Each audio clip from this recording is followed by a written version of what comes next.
Hey everybody, this is the segment of my YouTube channel where you get to actually learn a little bit more about Maria Antoinette.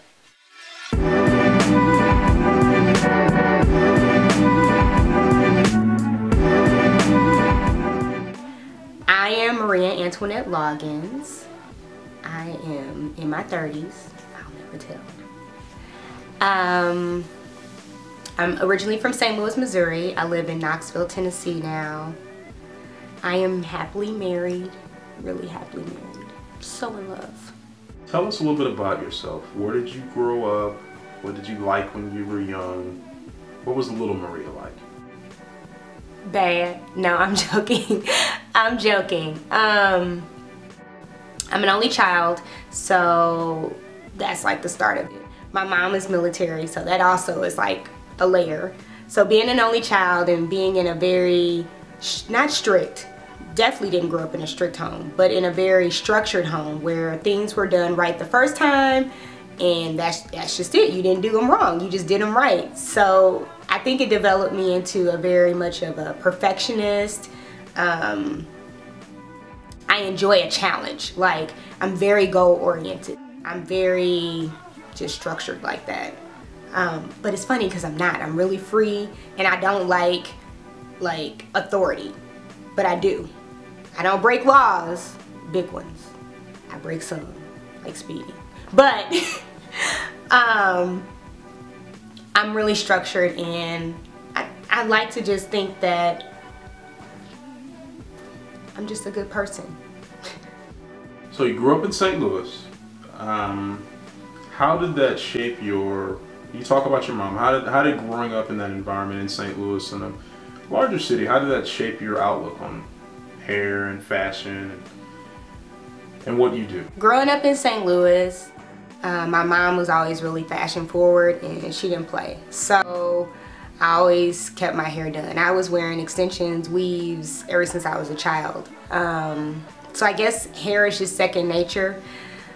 Good story for you. You guys remember the Janet Jackson Dookie braids, which are now called the box braids. I remember my mom was, she had gotten my hair, she had set my appointment, but it was such a long wait, and sometimes being an only child, I can be a little impatient. I remember her going to work one day, and when she came home, I pretty much had my box braids done. So I would say culturally, my surroundings didn't shape that as much. I'll come back to that. But as much, I don't know. I'm that girl. If I want to do it, I do it. Obviously, you're a DIY girl. You do the hair thing. Yeah. You got the makeup going on. Like, where do you get your inspiration? That's a pretty wide range. I pull my inspiration from everyday life. There are key people. You know, my mom is a big source of inspiration. Being a single parent, she always was just adamant about me as a woman, not only being a lady, but being capable of doing anything and everything a man can do. So, you know, thanks, Mom. As far as other inspiration, I would just say life. People inspire me, be it bad or be it good. I always seem to pull the good out of it. How did you get into the YouTube, blogging? How did you get into that?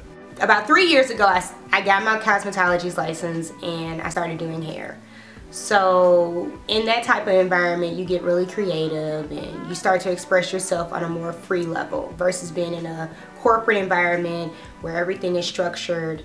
So people would come in from a corporate environment, and they would see me and be like, man, you should blog, or I would look at what you wore, or this and that. And that's where the seed was planted. I never ever thought for one I would be sitting here on a video talking to you guys. First and foremost, I hate my voice. Second, as much as I'm an extrovert, I'm an introvert. So just being open with you guys, it's something I just wouldn't have imagined. So back to why I started doing YouTube. I got married, and my husband was relocating us to Knoxville, Tennessee. I knew I wasn't going to be doing hair anymore. I wanted to still have a creative outlet, so I started blogging. Blogging, easy. Writing, pictures, stills, hi, that's it. You don't get much personality except for what I share via writing. Got really big into Instagram and got into other social media. People constantly saying, can I get a tutorial? Can you show us this? Can you do this?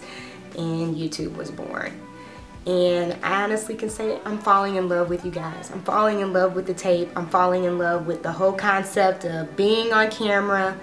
And that's how I was born into YouTubing and blogging. Instagram user Stephanie S. Walker, that's Stephanie _S. Walker. What's up, Steph?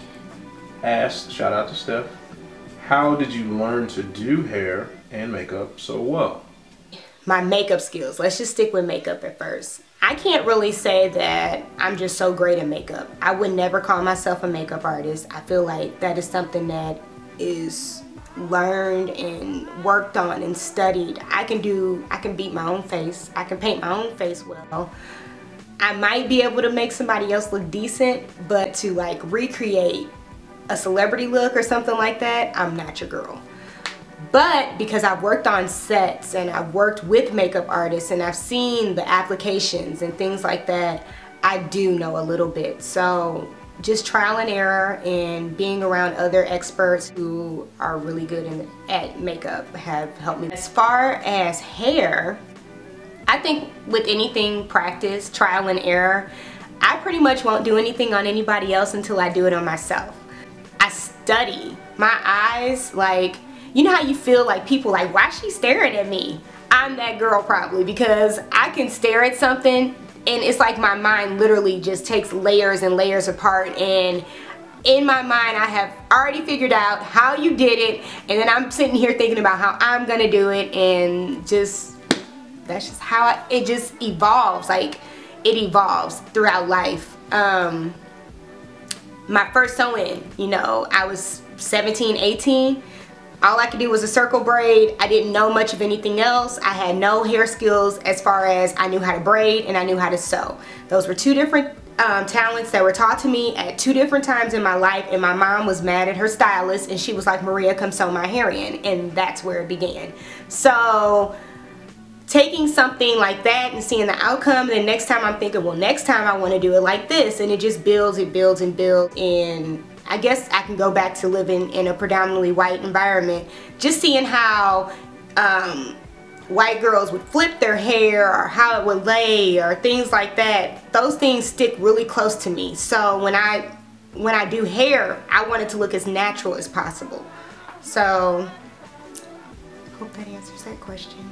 Cool. Yeah, kind of in the same vein, you answer a little bit of Instagram user Chrissy Cole 2153's questions about being so versatile with hair and being self-taught, but do you have someone that you kind of continue to learn from? Do you have like a hair mentor or mentoress? I professionally started doing hair 3 years ago, and I learned a ton from school, but I think I really learned my polishing and my cutting and pleasing customers and things like that from the salon that I was in, and the only salon I've ever worked in, which is Christopher Stevens in St. Louis. What's up, CS Salon? Again, I learned by observation, so being amongst so many skillful stylists, I constantly just evolved in the things that I didn't have a clue on, like cutting and sharpening my skills in color and all of those things that come from working in that environment on a daily basis. I would say shows like Drag Races or Project Runway or any of the reality shows where it's timed and you can see people crunching to make this work, this image and this visual in their mind come to life. Those things inspire me. They push me to be way creative and think outside the box on how I can make things better, and just, it's just, I guess I'm self-pushed. Instagram user just1248 neckwear, What up, Jamal? wants to know, out of your many talents, which one do you enjoy the most? I really believe that I was blessed. Like, I believe that my talent is a gift from God. Like, my hands are everything to me. I don't know. If somebody was like, would you rather lose your sight or your hands? I almost feel like I would rather lose, well, would you rather lose your hearing or your hands?